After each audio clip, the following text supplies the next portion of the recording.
Αγαπητοί φίλοι και φίλες, καλησπέρα. Καλώς ορίσατε στην εκπομπή Υγεία και Επεξία.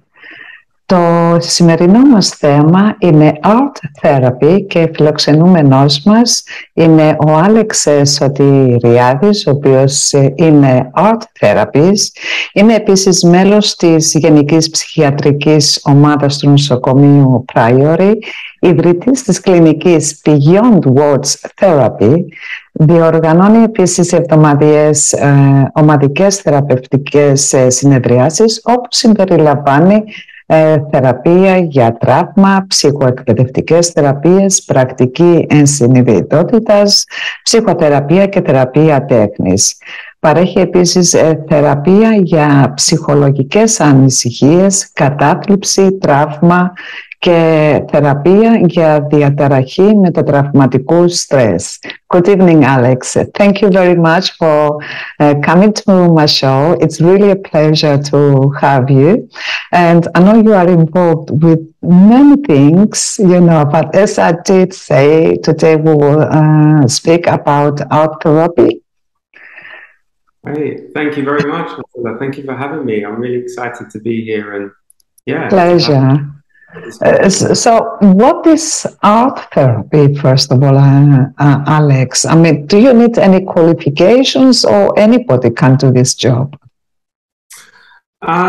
So put simply, art therapy is a form of psychotherapy that uses art to support people to express and to communicate their feelings. And often when I'm explaining art therapy from clients, I always get, you know, oh no, I'm not good at art, I can't make art. That, you know, I debunk this myth very early on. You don't need to be good at art to engage in art therapy. In fact, you don't need any skills whatsoever. You just need the inclination to explore a creative outlet. And, you know, we are all inherently creative beings. So that's it, sort of in a nutshell, what it is. And yes, you do need a master's degree in order to practice specifically art therapy.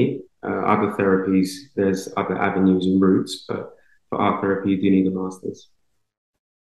Any different types of art therapy, or I mean, do you use different methods, or is it drawing? Is it like dancing? I mean, what do you mean by art? Yeah. No, it's a good question. So imagine an umbrella of what we call art therapies. So art therapy is one thing. Then we have drama therapy, which is another type of therapy. There's dance movement therapy.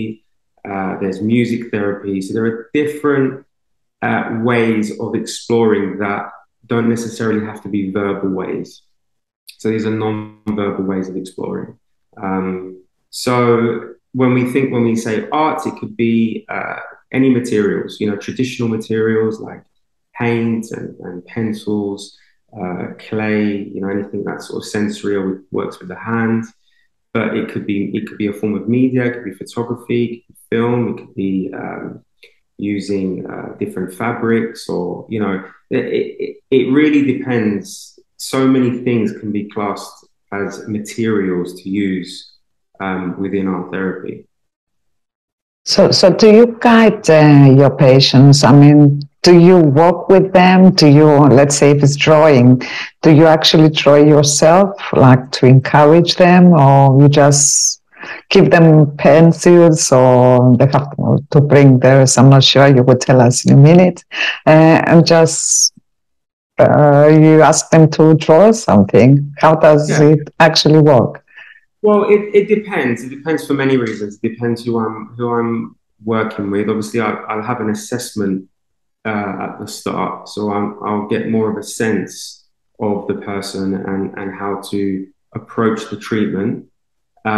So if I'm working with young people or children, I might make some art with them at the beginning to get them a bit comfortable with the environment, with the space, and I'll be more playful. Whereas when I'm working with adults, I might just offer them some materials on the table and ask them to choose a material that they're drawn to, and just keep an open mind, be very curious, just make something just to get a sense of what it's like, and just to allow themselves just to fully experience what it's like to just put pen and paper, for example. You've mentioned assessment, and what exactly is happening during the assessment? I mean, do you ask them questions? What sort of questions? Do they feel comfortable to answer all your questions? Do you assess during the assessment? Of course, yes, it does say assessment, but can you diagnose? I know it's a long question, but it's so interesting, this subject. That's all right. No, they're very good questions. I mean, I'm always observing, you know, when I'm assessing. I'm looking not only for the answers, I'm also looking for the body language. I'm looking for, you know, the reactions or responses to certain questions. So I'm always sort of assessing in that moment. But the assessment is really there just to see what's brought the client here today to see me. What is it what's the difficulty? What's the distress? And really, I ask a series of questions, just get an understanding of how I can help and what the treatment might look like for this person. So I'll ask questions. You know, I'll do like a history take. I'll take notes on their history, notes on any significant life events, notes on how they cope when they're stressed. I'll take notes on risk. Are they a risk to themselves or others? What their relationships are like between their family or their friends, how they relate to people, their attachments. And this all builds a picture. And then at the end, I can get a better idea of how I can. Through your experience, do you think most of the times people know, they do realize when they are going through a trauma or a difficult situation that it's not normal? I mean, because everybody considers different things, you know, incidents in their life, you know, normal or not. If something happens when they are young, maybe they don't realize that this shouldn't be happening, especially with children, or if they don't have friends to discuss it, maybe they think it's part of life or it's part of their relationship. Yeah. Well, you know, I think if we're talking specifically about something that has overwhelmed their ability to cope, such as something like trauma, often, you know, what I see with people when they come into when they come to see me is that they're often in a state of distress already, and they're in a state of what we call hyperarousal. So they're very overwhelmed. There's a lot of physical sensations that they're experiencing, a lot of, you know, increased heart rate and muscle tension, but they're also very cloudy thinking, their mind is racing.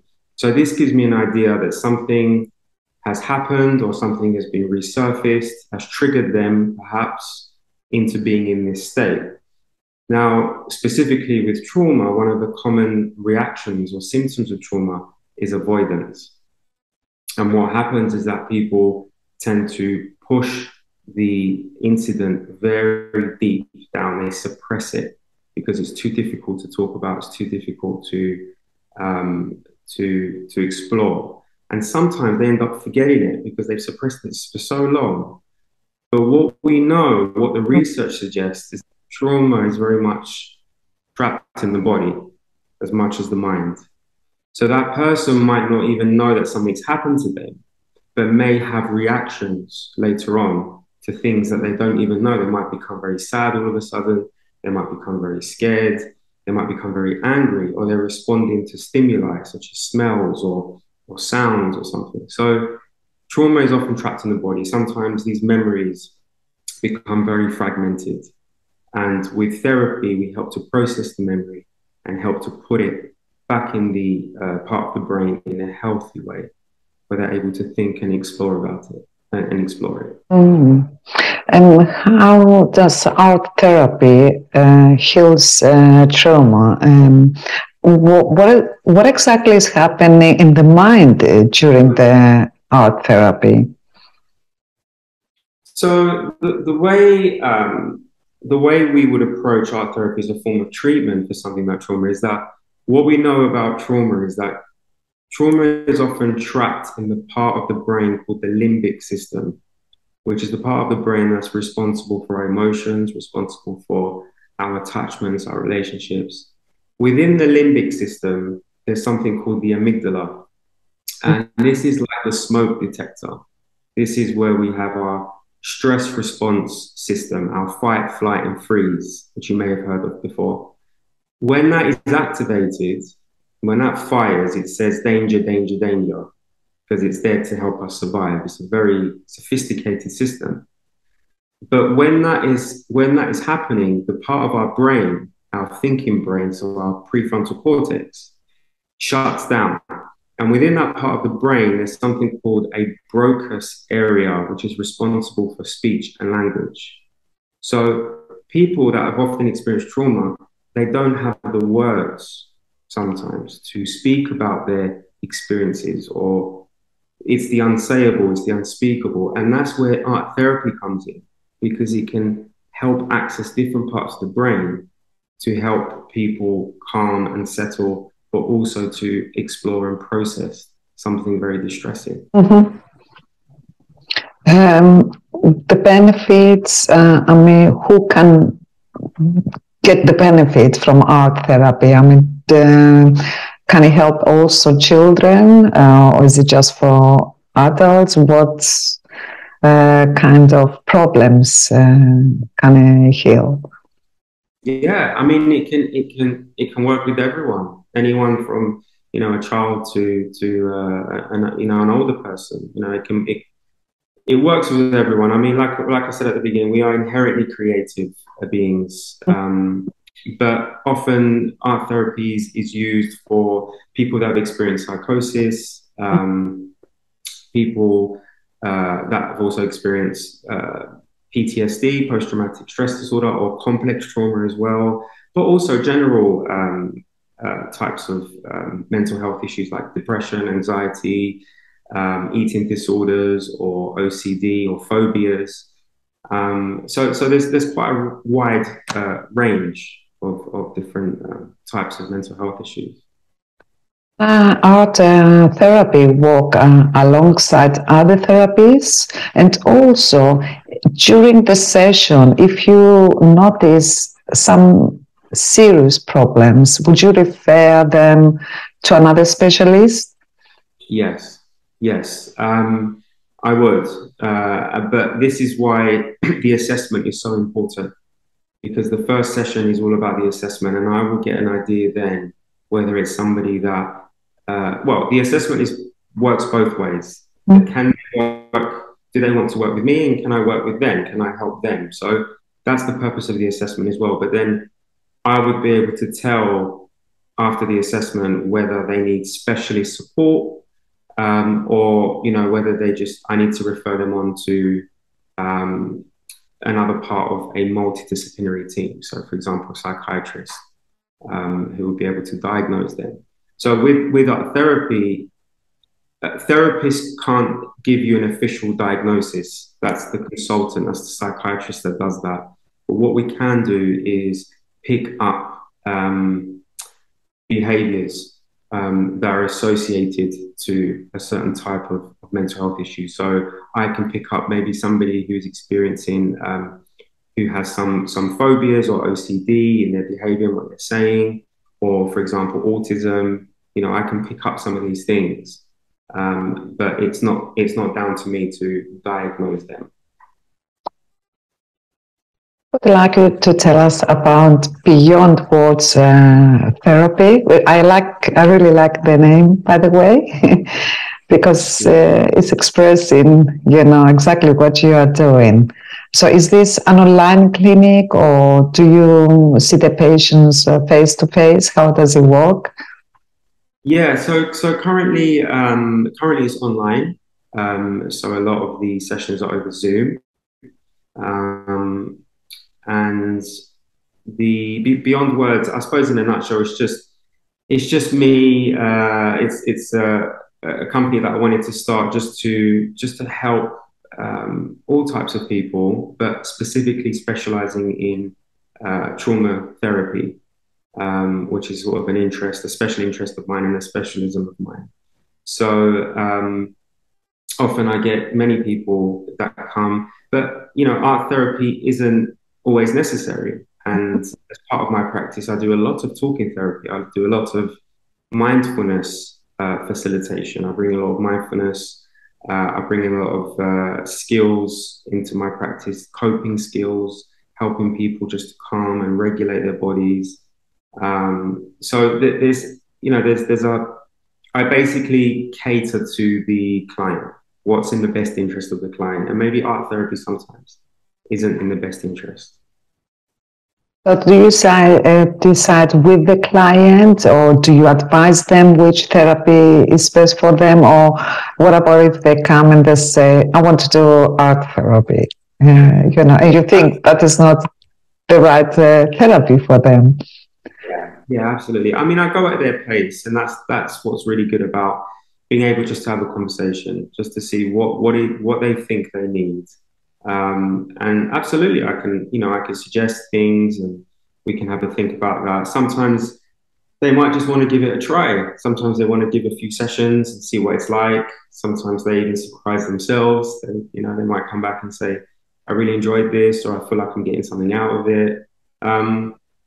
So it's really, a big part of therapy in itself is about being curious about the process, because you've already done the courageous thing to get there. And that does take a lot of courage, because therapy puts us in a very vulnerable position, and it's very demanding, and it's sometimes difficult to manage. So that's always the best, that's always the first step. And then after that, we can have a discussion. Does it take to be effective, any therapy that you are providing, actually?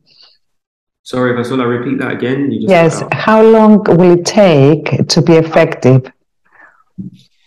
That all depends. It depends on the client. It depends on what they've come to see me for.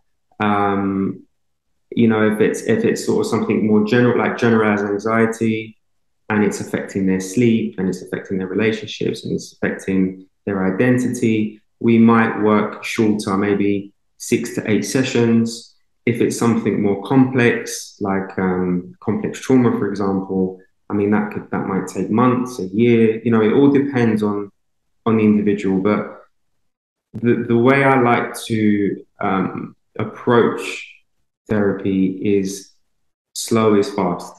So often people come and they're like, they just want to say all of these things, and they just want to get it out. And sometimes they're not ready. They think they're ready and they're not. And then they go home, and then they feel worse. And often, as part of the process in therapy, you will start to feel worse before you feel better. But people rush into it. And that's some of the dangers that I see with other therapists, is that they rush into it. When really we need to take a step back. And often what we need to do is just stabilize somebody. Just give them the tools, give them the strategies, give them coping skills to help regulate their bodies, to help calm and relax. And then we can get into whatever it needs exploring or processing. How long is the session? How long is the session? Yes. So sessions are 50 minutes. 50 minutes long. And that's sort of a general time, with all types of therapies. It's usually around 50 minutes. But it all depends on what's shared in that time. So, yeah. Some people, they find this, stressful. Like, I heard people say that it's a short time, 50 minutes. When I start feeling relaxed, they say, then I have to go. Can someone ask for a double session? Is this possible? Or is it a reason that you have to keep it to 50 minutes? So, I mean, there's a practical element to 50 minutes, because often it's 50 minutes and then it gives you 10 minutes to write your notes before you see somebody else. So there's a practical element from the therapist side. From the therapeutic relationship, it's about keeping the boundary, and that nothing is going to go past that 50 minutes, and it keeps the session structured and it keeps it contained. And what that does for people is it creates safety.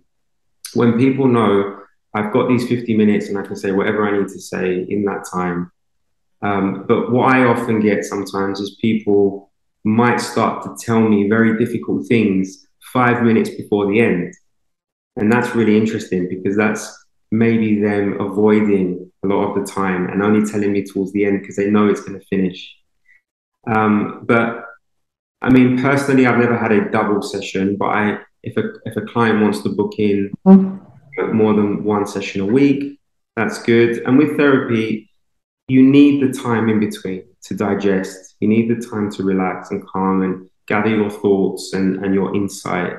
And that's really important. And you can take that back to the session the next time as well.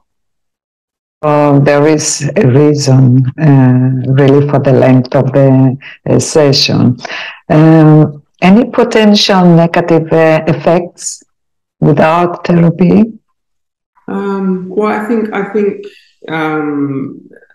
you know, I suppose there's negative effects with most therapies, in that, like I said before, if we rush this work, that can always have a negative impact on the patient. That's why I always go very slow in my sessions. For me, it's all about validating the experience, having somebody be heard, sitting with them, alongside them, shoulder to shoulder, not physically shoulder to shoulder, metaphorically shoulder to shoulder, and just providing, you know, a very gentle and curious ear. But a big part of the work is building relationships. And that's why we need time sometimes to build relationships. The moment we start to build a relationship, the defenses start to come down and the client is able to trust you. If they're able to trust you, then they know you're not going to reject them or abandon them or move away from them. But it's really important with any therapy that you check to see if the therapist is essentially licensed. So what I mean by license is that every therapist has to be a part of a regulatory board that governs their code of conduct. So for example, with art therapy, we're regulated by the HCPC, so the Healthcare Professional Council. And that provides a safety net, and that says this person has been vetted, he's passed everything he needs to pass, the credentials are there. But you have to be careful when you're looking for a therapist to look to see if they're regulated, because if they're not and you have therapy with them, that can cause a lot of difficulties. That can actually be dangerous in some cases as well. Perhaps you need to follow some rules and regulations when you are a member registered with an organization. Like, you can't just do anything you like, you have to follow. So yes, which is important as well. So Alex, which is the best way for someone to get in touch with you and book a session? Yeah, so you can go to the website. So www.beyondwordstherapy.co.uk, and you can, if you go to the contact page, you can send me an email or give me a call through the website, and then we can book a session. Usually what I do is when someone gets in touch, I usually have a 15-minute phone call with them, just to speak to them, just to see how I can help, and then we will book a session. But there's information on the website as well about me. There's information about this type of work I do. So it's all on the website. Yes, actually, it's a very good idea to have this phone call between you and the client, because I think that cancels out if they feel comfortable with you as well, because sometimes, you know, people don't get on. I mean, sometimes for no reason. So it's good to, yes, for them to feel comfortable as well. And also, I mean, is it okay? Do you show empathy to your clients, if that makes sense to you? Of course, absolutely, absolutely. I mean, you know, they're there in the session with me. I give my undivided attention in that moment. It's their space, it's their time.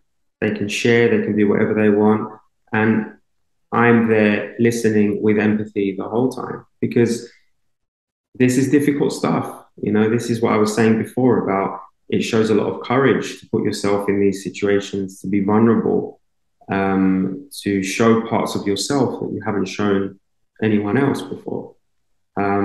So I'm very aware of that. And, you know, a lot of therapists, I wouldn't say all of them, but quite a few therapists have had their own therapy as well. So they've been on the other side of that chair. They know what it feels like. And that really helps with the empathy, I think, as well. I think some therapists, they think, I mean, from what I heard, that they must not show any emotions, but I think some clients, they find this frustrating. You know, if, of course, you mustn't take it home, you know, your client's problems, you know, because then it's not good for yourself. But it's good, I believe, when you are able to show empathy and that you feeling, you understand what the client is going through. Of course, of course. I mean, I would say that's the therapist's, you know, greatest skill, if you want to look at it that way. This is what they've got into this type of career for, is because they're able to show empathy. But, you know, I don't think, I mean, at the end of the day, you know, we're all human. You know, I'm sitting opposite somebody, you know, or over Zoom, and that's at the basic level, that's the empathy. You know, I'm just like you, and you're just going through a difficult time, and I'm just here to see if I can help you. Yeah. Excellent.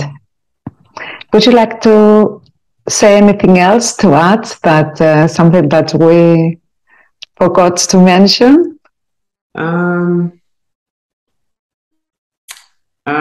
I don't know what else.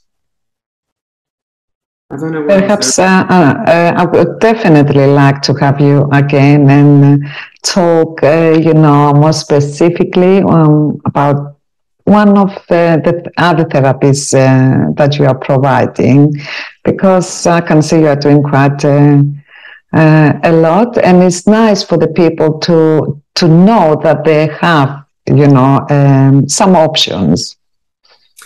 Yeah, no, absolutely. And like I said, it's always difficult. It's the first step to reaching out. It's always the hardest, reaching out, getting in contact with somebody. But there'll always be a very gentle and calming voice on the other end, you know, with Beyond Words Therapy. So, you know, and just to say another thing, therapy is also, very much of it is non-judgmental.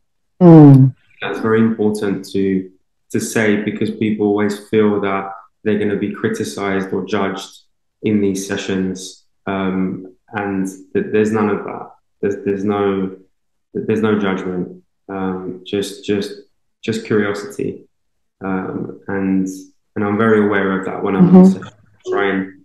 I try and name that and bring it in and help people with that as well. Alex, just a quick question. Do you have to report? I mean, if someone comes to you and they say something really terrible, I'm going to commit suicide, or I've killed someone, and please help me, you know, because I feel really stressed. Do you have to report these things somewhere?